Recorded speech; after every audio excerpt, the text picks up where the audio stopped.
Now it's my pleasure to introduce our speaker.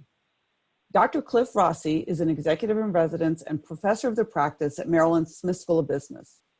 Prior to joining Smith, Cliff had nearly 25 years experience in banking and government, having held a number of C-level roles in risk management at several of the largest financial service companies. His most recent position was managing director and chief risk officer for Citigroup's consumer lending group, where he was responsible for overseeing the risk of a $300 billion plus global portfolio of mortgage, home equity, student loans, auto loans, with 700 employees under his direction. While there, he was intimately involved in Citi's TARP and stress test activities. He also served as the chief credit officer at Washington Mutual, known as WAMU, and as managing director and chief risk officer at Countrywide Bank. Now, previous to these assignments, he held senior risk management positions at Freddie Mac and Fannie Mae. So you can see he's well-versed in this area. He's frequently quoted on financial policy issues in major newspapers. He's appeared on programs such as C-SPAN's Washington Journal, CNN's Situation Room, and Cliff also writes a weekly column called The Risk Doctor for American Banker. I'll turn it over to Cliff now, and he's going to walk us through his thoughts on the current situation. Thank you, Cliff. All right, thanks, Judy, for that introduction. And before I begin, I'd actually like to do a couple of shout outs, if I could, for people that were putting together this presentation. Judy, yourself, Chris Thompson, a whole host of others whose names I can't get through today. But again, thank you for giving us the opportunity to actually put this together for everybody, and as you said, a very timely fashion. I'd also like to thank, just real quickly, the Mortgage Bankers Association, CEBA International, and the Center for Financial Policy for also spreading the word on getting this out.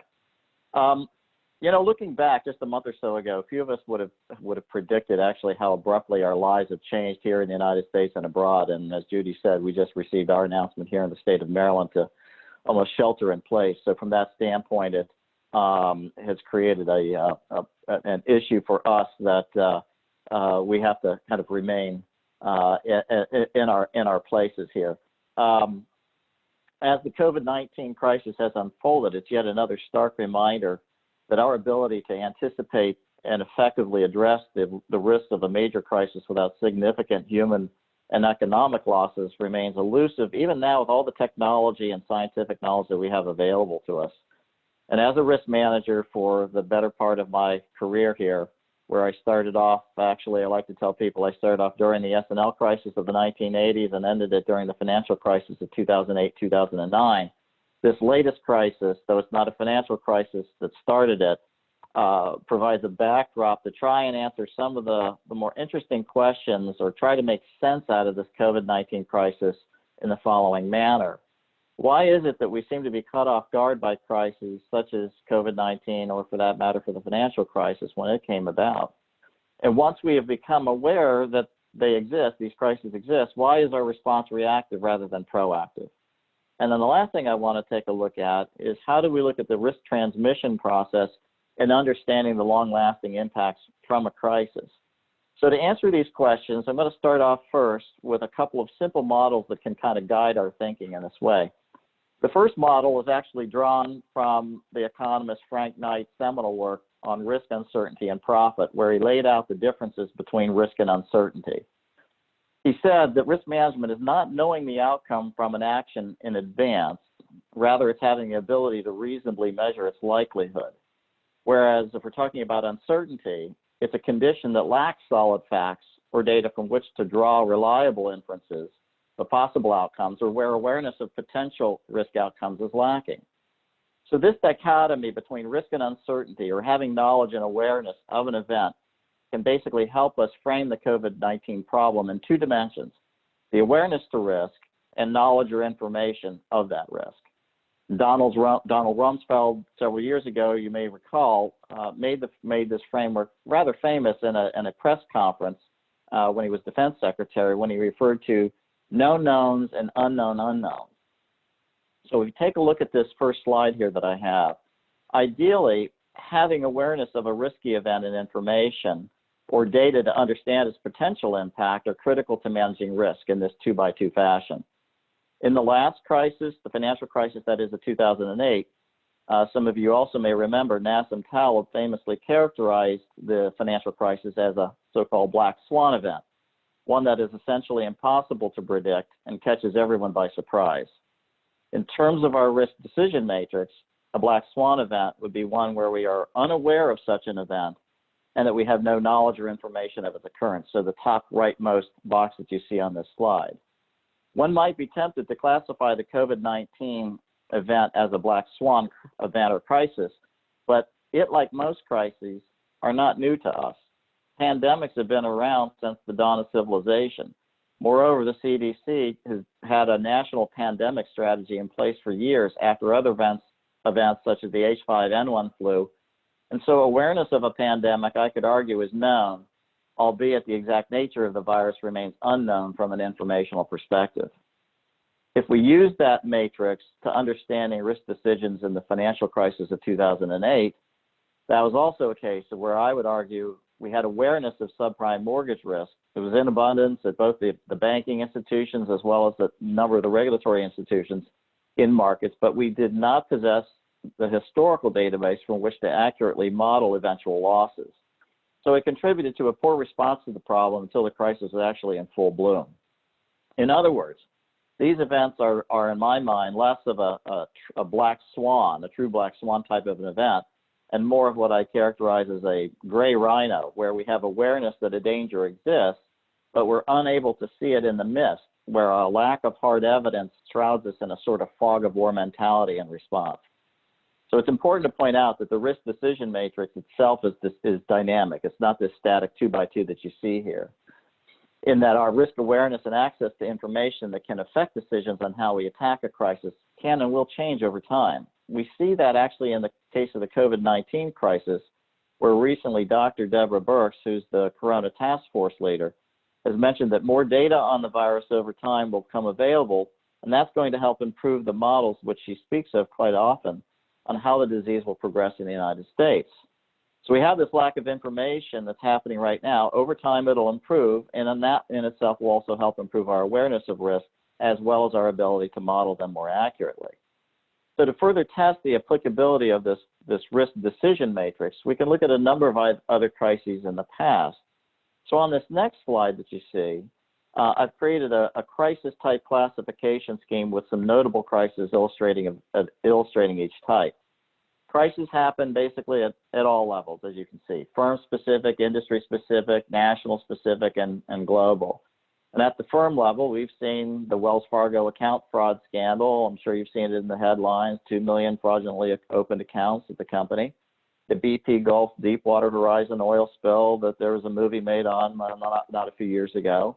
At the national level, the S&L crisis of the 1980s comes to mind. And as we think about the national level, we also have sovereign debt crisis a number of years ago that affected such countries as Greece, which is a good example of how that can be transmitted at that level. And of course, COVID-19 unfortunately poses a global crisis, as did the 2008 financial crisis. Now, we have evidence that there was awareness at certain levels of management and government that a crisis could occur in each of these examples. In the case of Wells Fargo, some business and risk managers at the company were aware of the opening of a vast number of fraudulent accounts. Leading up to the financial crisis of 2008, some industry observers were aware that subprime mortgages were a ticking time bomb for the industry. However, various cognitive biases clouded management teams and boards of directors from making decisions to mitigate which would eventually become a firestorm for both firms and the industry. Now, the same is true for the BP oil spill, where it was well known that by taking a less costly approach at times to the offshore drilling process, among other lapses in risk management protocols cited by later investigations, that magnified the eventual crisis and risk outcomes on the environment, people, and economy.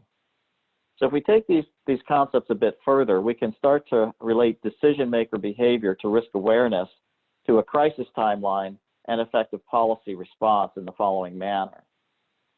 In fact, I kind of characterize crisis in these three areas: pre-crisis, crisis, and post-crisis. At the pre-crisis phase, the objective is essentially to anticipate, plan, and mitigate the event from becoming a crisis in the first instance. This requires adequate surveillance and early warning detection of potential events. it also requires a commitment by management to acknowledge the nature of the potential risk, which is really, really hard. It's a difficult thing to do for most managers well in advance of an event actually happening. As the crisis approaches, the behaviors of most management teams generally are guided then by a set of inherent cognitive biases that have a tendency of dampening their level of risk aversion. I call this the Jaws syndrome, if you will, most vividly described in the movie Jaws by the mayor, if you recall, of the town of Amity's reluctance to shut down the beaches ahead of the busy 4th of July weekend, if you remember that interaction with the sheriff. In other words, tangible known outcomes, that is a severe drop in revenue that could have bankrupted the town at that point for a negligible perceived risk of a shark attack occurring. So in the same spirit, society at large in the U.S. in January would have been very resistant to the government imposing self-isolation policies that we have today, despite awareness that China was actually having issues containing the virus back in that time. This bias and others have a direct effect at the pre-crisis phase as well as at the onset of crisis phase in terms of mounting a proactive and effective risk response. One bias that exists ahead of a crisis is something that I call the bias of the mean. By that there is a tendency that decision-making is influenced by the statistical fact that the vast number of events lie around our normal year-in, year-out type of an experience. So the potential for a high-severity event, like some of these crises are, that is so far out the probability domain of reasonable outcomes is much more heavily discounted by management's muted aversion to the event's inherent risk. We saw this in the years leading up, and I had a front row seat right at the financial crisis where many CEOs, heads of businesses, CFOs remained unwavering in their belief that a market meltdown in the mortgage industry was impossible, given the favorable economic climate up to that point. We'd have to go all the way back to the 1930s, in fact, to have found such a national decline in home prices, and that information, while known, was viewed by most CEOs as having virtually little place in decision-making on the mortgage business in 2005, 2006. That led to a lot of bad decisions, poor decisions that ultimately amplified the impact of the crisis later on. For example, a lack of trained staff to handle the deluge of delinquent borrowers calling their mortgage servicers in relief, which led to great difficulty in bending the curve. You've heard that term before, which is ironically a phrase that we actually used at Citigroup in the mortgage business to actually lower credit losses in 2008. So there are many parallels with the reaction and risk awareness by management between the 2008 crisis and the COVID-19 crisis as well. So looking at the next slide, there's been much discussion over whether our situation here in the United States will ultimately wind up looking like Italy, noting the higher curve, the green curve that you see here, or will we look more like South Korea, the blue curve that's down below? Looking at these risk curves, we can see that the risk of an event, measured as, say, the number of cases, the number of deaths, impact on the economy of credit losses, or what have you, however you want to define that, that y-axis, falls with the timing and scale of policy response. Moreover, the peak of a risk event comes sooner with that response, and its duration shortens as well. So with all of this as backdrop, how can we better explain how we actually approach managing the risks associated with crises in general? If we take a look at this next slide, and I admit there's a lot going on this. We can first define something, we refer to these terms of risk management in what you see in blue here up top, residual risk, as being equal to inherent risk, the inherent risk being the unmitigated risk, call it the virus before we apply any type of controls, less the policy response. In this case, my example being the testing and containment strategies that we have. Policy response, in turn, to managing those risks is a function of the level of what I call risk awareness to a potential problem, going back to that risk decision matrix that I had, and of course, resources available at the onset to combat the crisis. If I look back in 2008, for example, the resources that we had available were lacking in many respects. We had basically let most of our mortgage servicing staff go because in the years before, we really didn't need as many. And so looking at them as a cost center, why would you have these people around? So we did not have the resources on deck at the time to attack that problem as vigorously, in part because we actually didn't have the commitment and risk awareness that we should have. In turn, the level of risk awareness is a function of experience with other similar events. And for that, I think of things like South Korea and its experience with the 2015 MERS epidemic that happened there, and risk sensitivity as well. And South Korea was committed early on, if you know, to an aggressive response to the virus, in large measure because it had had that prior epidemic to draw from. It was now aware of the risk, it had some knowledge of its potential impact, so it really moved quickly to launch testing and containment strategies. And then the last thing that I note here is risk sensitivity is a function of management cognitive bias and level of risk aversion of management to begin with.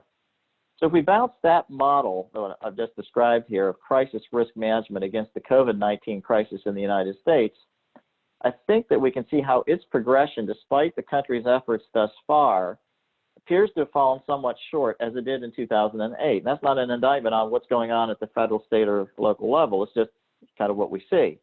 It's a limited and somewhat delayed response that became a reactive response, which is really a hallmark of virtually every crisis that we've ever encountered. Now, shifting our discussion a bit more, it's important to note that a crisis can spawn multiple different risk types that collide with each other to amplify ultimately the eventual cost of a crisis. And the next slide that I have here is one that sort of represents this. In the case of COVID-19, it's actually the precipitating risk event, or what I call the primary risk trigger.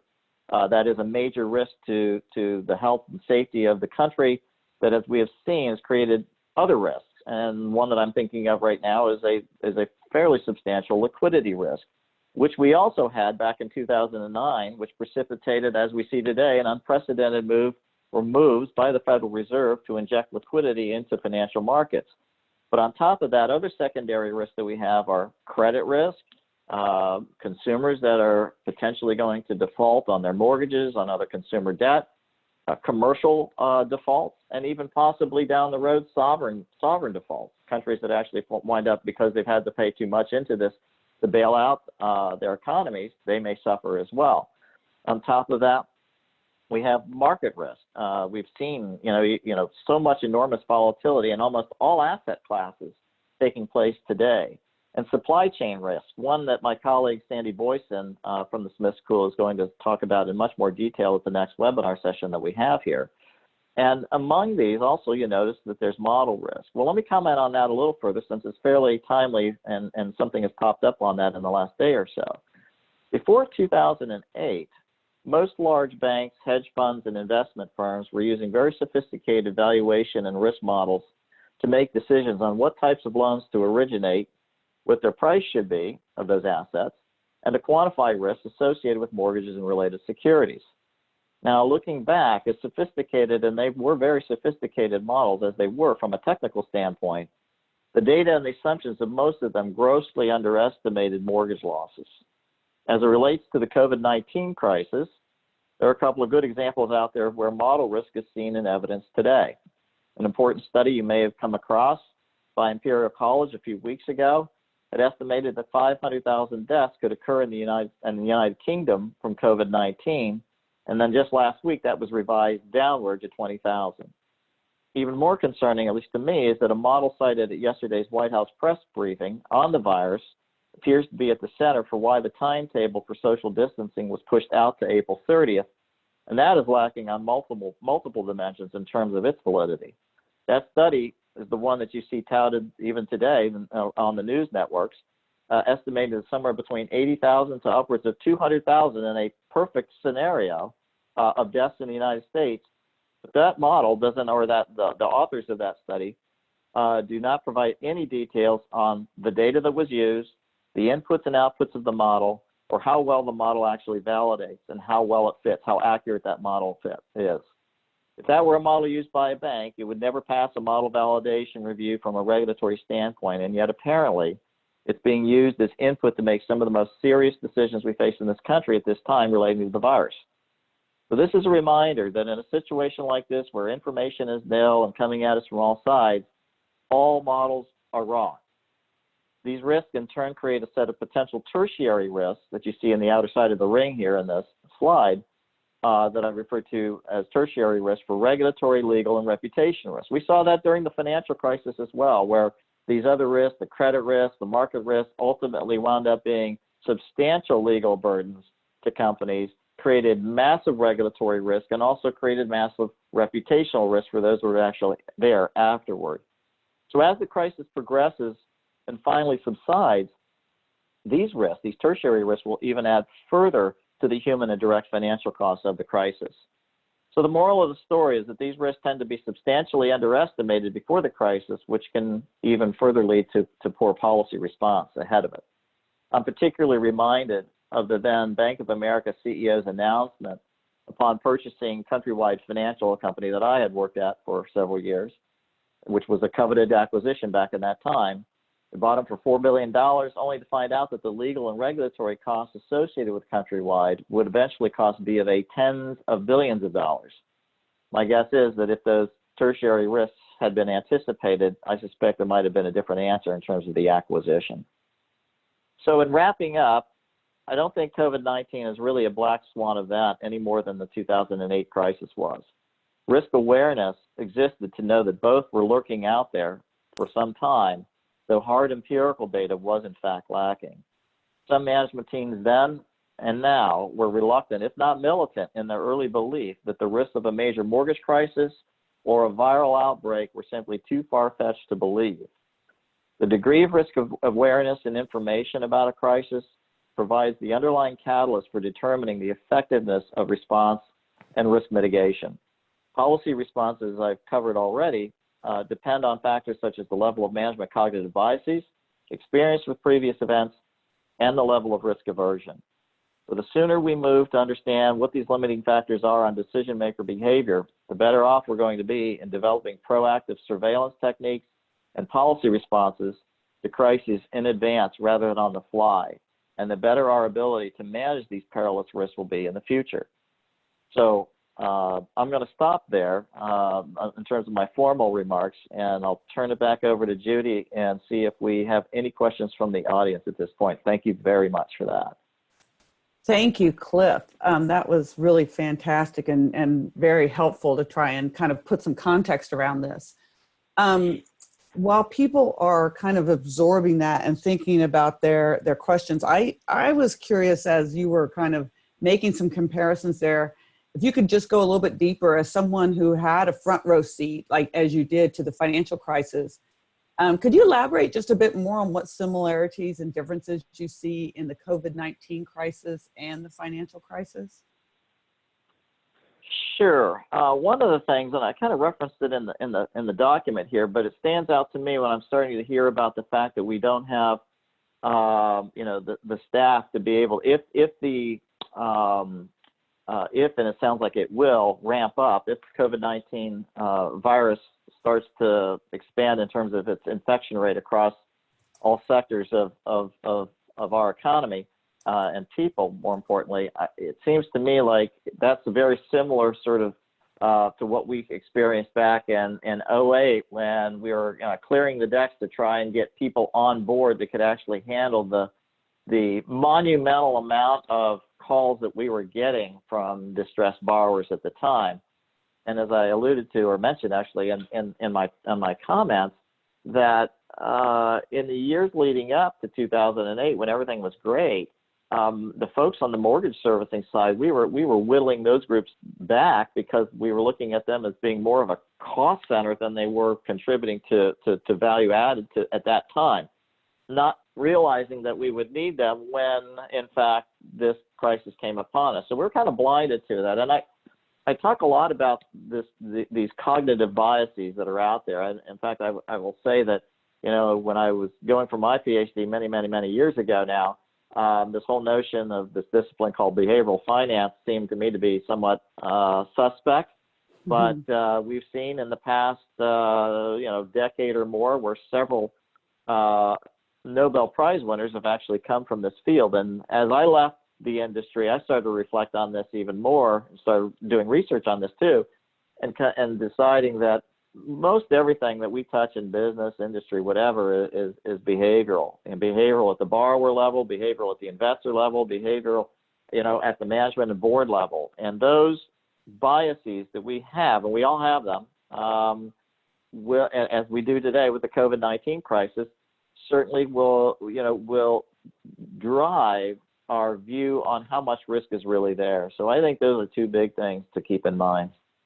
Yeah, I loved hearing you talk about that, because and I've got a couple of students I've seen come in from the class in the EMBA program where I teach ethics, and we talk a lot about biases, because it totally defines whether or not you see the problem at all. If you can't see it, you certainly can't start to think about how to fix it. That's right. Mm-hmm.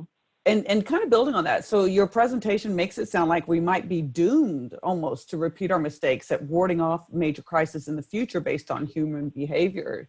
That's a little bit not such an optimistic view. What do you think about that? Yeah, I think risk managers are pretty much paid to think that way. But the long and short of it is it is a dim view. There was a book that came out back around the financial period of financial crisis. This Time is Different, I think was the name of the book. Some of you may have read it. And it was actually a very well written, a very well researched study of, I think, something like the last 400 years of financial crises and panics over time, all over the globe. And in it, they came to the conclusion, I think rightly so, that we just always seem to step into it as human beings in terms of not being able to see these, if you subscribe to the notion of black swan events or whatever they might be, that come out of the blue, so rare, but can have such long-lasting impacts and severity that I do think that, it's only been not too much more than a decade after we had the last massive financial crisis. Some of us were talking about that offline several days ago and saying, I can't believe that we're in yet again another type of crisis, and this soon. So it is hard to kind of think that we can somehow master these things and be prepared to see around the corner, because they're very difficult. But I will come back and say, I firmly believe it's not like we haven't seen pandemics before. It's not like we haven't seen, various flavors of these influenzas hit before to various degrees, and that we've had game plans on the shelf to go, and yet we find ourselves backpedaling a bit on how to deal with this at this time. So that's how I kind of see that. Yeah, a little flat-footed, perhaps.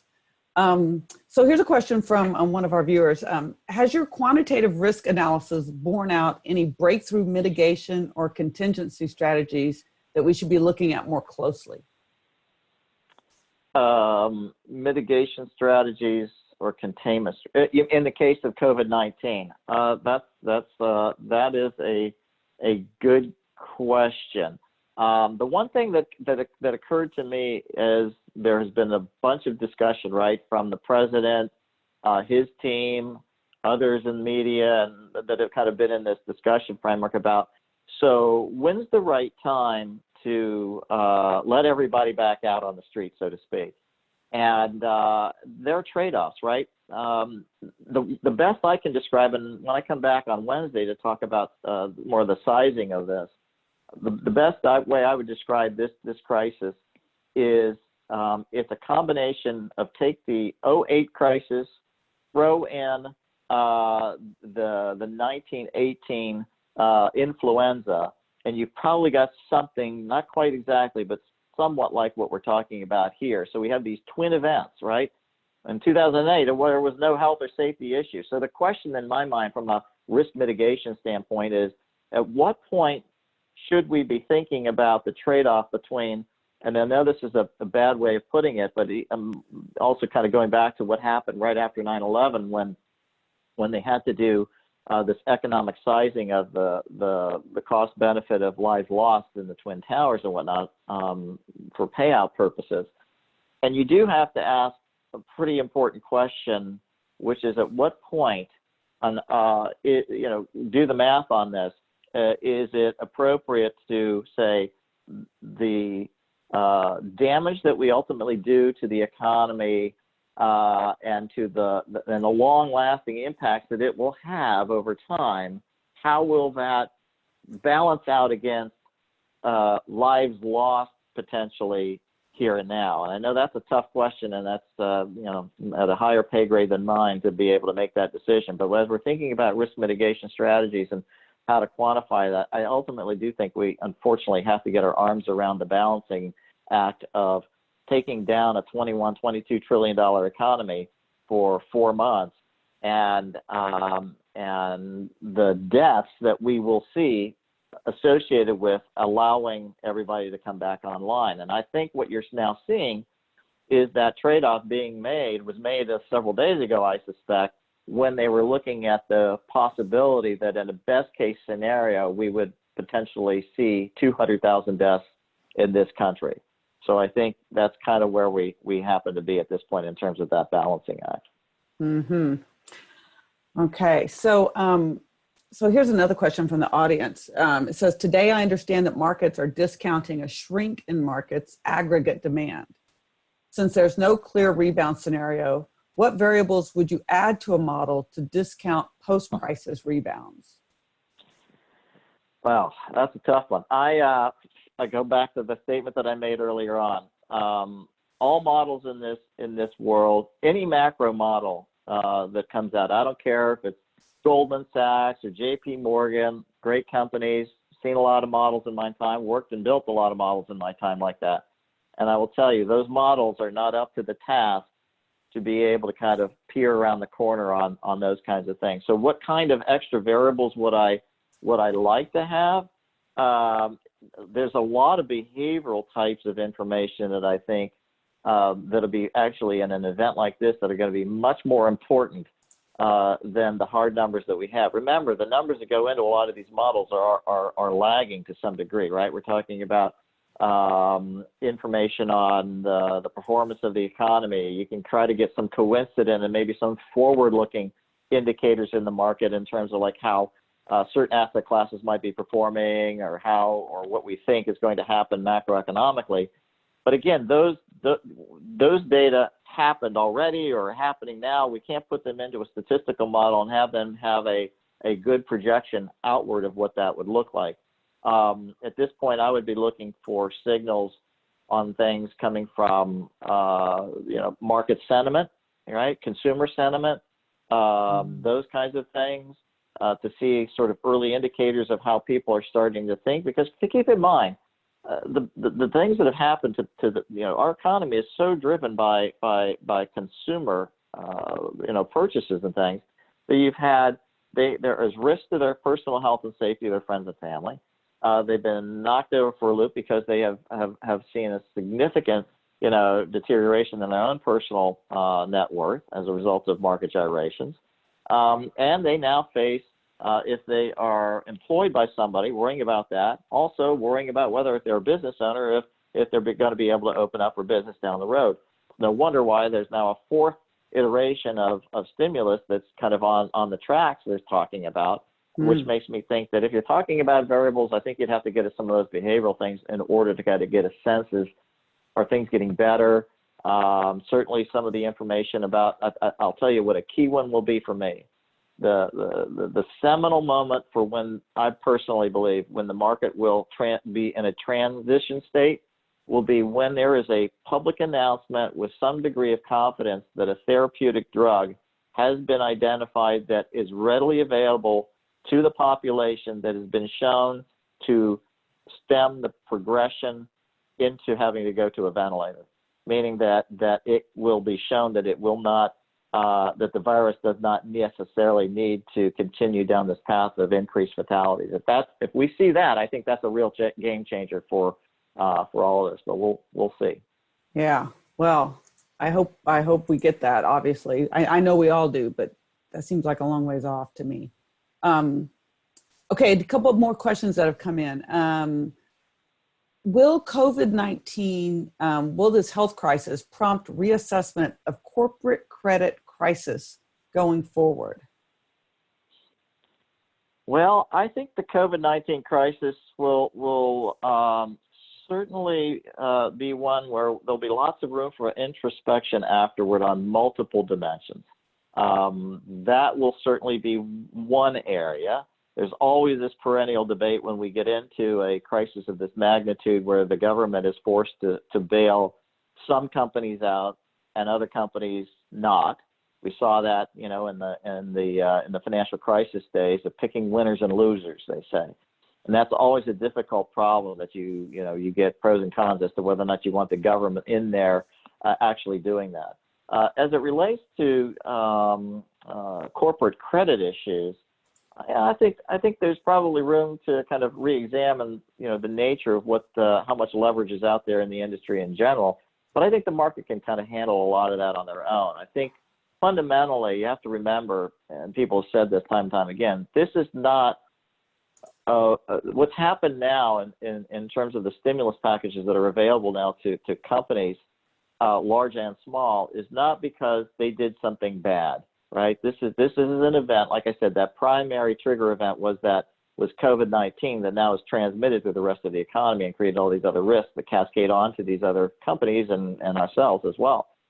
So I would look at that as kind of not being in the same spirit as what we saw in 2008, but I'm sure there's going to be lots of room for deciding. We're using basically a shotgun approach to this problem right now, right? We're basically saying we needed to pump $2 trillion into the economy plus, let's say, another $4 in liquidity injections from the Fed in order to prop it up and get it over the hump over the next quarter or more.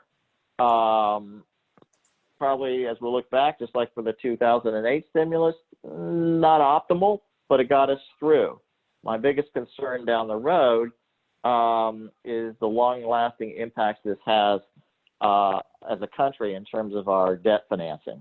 We hardly ever talk about the trillions of debt that we have out there, and yet we're adding to it, and no end in sight, at least for the foreseeable future, which really puts this crisis at the top and is, in my mind, probably up there closer to the Great Depression type of thing. Interesting. Yeah, I'm looking forward to you talking on Wednesday a bit more about putting it in context. There's one question here that I'm actually not going to pose to you, Cliff, but it's a great question. Maybe you want to touch on a bit, but it's really maybe more up Sandy's alley. We've seen a huge dependence on China for pharmaceuticals and medical equipment during the crisis. Can we improve manufacturing, which has mostly gone offshore, so we can meet demand in upcoming crises? I don't know if you want to talk to that, or you want to just defer to Sandy for tomorrow? Well, I mean, Sandy should definitely, he's the subject matter expert on supply chain risk. I think the only thing that I would comment on that is I think it's certainly, and I have done I wrote a Smith Brain Trust article, I want to say about a year or so ago. There was a situation where, I don't know how many of you remember it, there's a drug called valsartan that millions of patients in this country take for high blood pressure. 90+% of those drugs are manufactured in China, and they identified that there was an impurity in that drug, and at that time it caused somewhat mild pandemonium, not like what's going on here, but in terms of having to take all those patients and move them off. The bottom line in my mind is, I think, as I said earlier, and I just kind of put a big picture around it, once we've come out the other side and we've won the war, so to speak, on the virus, and the economy is stabilized, I think there's going to be, I think it's a seminal moment from an economic, trade, travel, sociological perspective that we're going to find our way of life changes in some ways going forward. I'll just say that. I think there will be an opportunity for decision makers, policy makers, business to say, and if it turns out to be, I personally am not going to be surprised if ultimately, and I said this at the very beginning, even before there was the first round of stimulus, that I thought that we could be looking at maybe a $4 to $5 trillion stimulus package, and I'm not including the liquidity part of it, just simply because of how much GDP is going to be knocked out in a quarter or more of this. And the longer it goes, right, that's going to impact sort of how we get back, or the timing of that. So bottom line on that, I do think that we're going to be looking at that harder and saying, was whatever the costs that are finally told on this story worth the other side of this, a coin, which was the the trade practices and everything else that we've gone down the path over the last 30, 40 years? I don't know. I really don't have a good answer for it, but I do think that we're going to naturally have those questions in our mind. Mm-hmm. Right. It'll become a question rather than kind of an assumption that moving everything offshore was the smart thing to do. Right. One final question, maybe a speculation on your part. Someone asked, is a U-shaped or V-shaped recovery more likely in your opinion? Yeah, that is the 64. Flat you. Well, the only thing I'd say is if you're interested in a longer-winded answer to that, come and see my webinar on Wednesday, because I'm going to speak to some of that. The Wednesday session is all about sort of sizing the economic damage, as you can see on the slide here. And again, I'm not here to kind of give numbers, because, as I said, I think I would either throw out numbers that are too high or too low. But I'll give you a framework at that discussion as to how to think about that. And one of the things that really comes out of it is it going to be a V, an L, a U, or whatever it might be? My own personal view is, I think Dr. Fauci said this, I think just last week, that the virus is the timeline, or something to that effect, meaning that the virus will dictate the timeline. And so the virus will not only dictate the timeline in terms of when we bend the curve, but when we turn the corner from an economic standpoint. The longer that progresses out, and I would say, I kind of been one of those that's kind of been saying I look at 4th of July time period as kind of like our Independence Day from this thing. I know that's a long ways away, but I just think that's kind of where we're going to be at. That if that's the case, this is going to have some life to it in terms of pain and suffering from a recession standpoint, which, by the way, I fundamentally believe we are in a recession. And so my speculation at this point would be it'd probably be more in the neighborhood of probably a bit of a U-shaped before it comes back in the manner some people think it would be coming back. Wonderful. Thank you so much. I'm going to wrap it up now. I want to thank all of you who joined us for joining us today. As you can see on the slide, there are 2 more webinars this week. Tomorrow, Sandy Boyson's going to be with us to talk about some of the implications of COVID-19 on the supply chain. And then on Wednesday, as Cliff was just saying, he's going to be back on the topic of sizing the eventual economic damage of COVID-19. So I think both of those are going to be very interesting. The webinar you attended today has been recorded, so we will let all attendees know when the recording is available so you can review and share. We will not be sending out the slides, but they are available here in the recording itself. And you're absolutely welcome to invite your colleagues and friends to join us by sharing this video or on the future upcoming important topics. My colleagues, Chris Thompson in Smith Executive Education, Allison Schwartz in Alumni Relations, wanted me to remind you that we are here to support you as you go through these very difficult times, and to say a final go Terps. So thank you all very much for joining us today, and please do stay in touch. Thank you. Thank you.